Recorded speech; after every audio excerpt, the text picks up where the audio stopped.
ರಾಜ್ಯದಲ್ಲಿ corona hotspot ಅಂದರೆ ಬೆಂಗಳೂರು. ಅದು ಮೊದಲನೇ ಅಲೆನಲ್ಲೂ ಹಾಟ್ಸ್ಪಾಟ್ ಬೆಂಗಳೂರೇ ಆಗಿತ್ತು, ಎರಡನೇ ಅಲೆನಲ್ಲೂ ಬೆಂಗಳೂರೇ ಆಗಿತ್ತು, ಈಗಲೂ ಹಾಗೆ ಆಗ್ತಾ ಇದೆ. ಬೆಂಗಳೂರಿನಲ್ಲಿ ಶತಕದತ್ತ ಸಕ್ರಿಯ ಕೇಸ್. ರಾಜ್ಯದಲ್ಲಿ ಈಗ ಒಟ್ಟು 105 ಆಕ್ಟಿವ್ ಕೇಸ್ ಇದ್ದರೆ ಬೆಂಗಳೂರಿನಲ್ಲೇ 93. ಆ 105 ಪೈಕಿ ಇನ್ನು ಉಳಿದಿರೋ 30 ಜಿಲ್ಲೆಗಳಲ್ಲಿ ಇರ್ತಕ್ಕಂಥದ್ದು ಎಷ್ಟು? 7 1 5 13 ಕೇಸ್ ಮಾತ್ರ ನಿಮಗೆ ಬೇರೆ ಕಡೆ ಇರ್ತಕ್ಕಂಥದ್ದು. ಇನ್ನೆಲ್ಲ ಬೆಂಗಳೂರಿನಲ್ಲೇ ಇದೆ. ಟ್ರಾವೆಲ್ ಹಿಸ್ಟ್ರಿನೇ ಇಲ್ಲದೆ ಇದ್ದರೂ ಕೂಡ ಕೋವಿಡ್ ಕಾಣಿಸ್ಕೋತಾ ಇದೆ. ನಿನ್ನೆಯಿಂದ ಟೆಸ್ಟಿಂಗ್ ಪ್ರಮಾಣ ಕೂಡ ಹೆಚ್ಚಳವಾಗಿದೆ.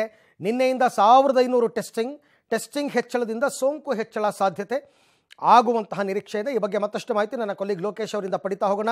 ಲೋಕೇಶ್, ಬೆಂಗಳೂರಿನಲ್ಲಿ ನಿನ್ನೆಯಿಂದ ದಿನವೊಂದಕ್ಕೆ 1500 ಟೆಸ್ಟಿಂಗನ್ನು ಶುರು ಮಾಡಿದ್ದಾರೆ. ಹಾಗಾಗಿ ನನ್ನ ಪ್ರಕಾರ ಇವತ್ತಿನಿಂದ ಬೆಂಗಳೂರಿನ ಕೋವಿಡ್ ಪಾಸಿಟಿವ್ ಸಂಖ್ಯೆ ಜಾಸ್ತಿ ಆಗಬಹುದು ಅಂತ ಏನು ಹೇಳ್ತೀರಾ?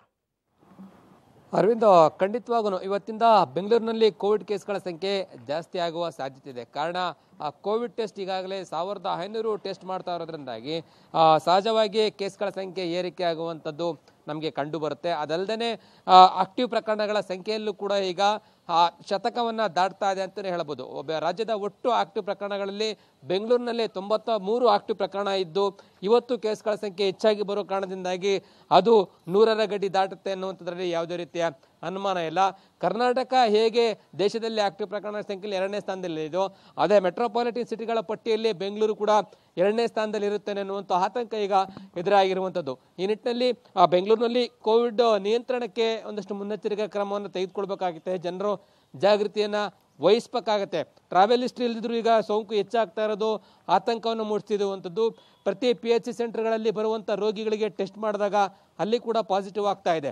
ಹೀಗಾಗಿ ಇವತ್ತು ಬೆಂಗಳೂರಿನ ಒಟ್ಟು ಆಕ್ಟಿವ್ ಪ್ರಕರಣಗಳ ಸಂಖ್ಯೆಯಲ್ಲಿ 100ರ ಗಡಿ ದಾಟುತ್ತೆ ಅಂತ ಹೇಳಿದ್ರೆ ತಪ್ಪಾಗಲಿಕ್ಕಿಲ್ಲ. ಯಾಕೆಂದರೆ ಕೋವಿಡ್ ಟೆಸ್ಟ್ ಹೆಚ್ಚಳ ಮಾಡಿರೋದ್ರಿಂದ ಕೇಸ್ಗಳ ಸಂಖ್ಯೆನೂ ಕೂಡ ಹೆಚ್ಚಾಗುತ್ತೆ. Arvind. Okay Lokesh, thank you ತಮ್ಮ ಎಲ್ಲ ಮಾಹಿತಿಗಾಗಿ.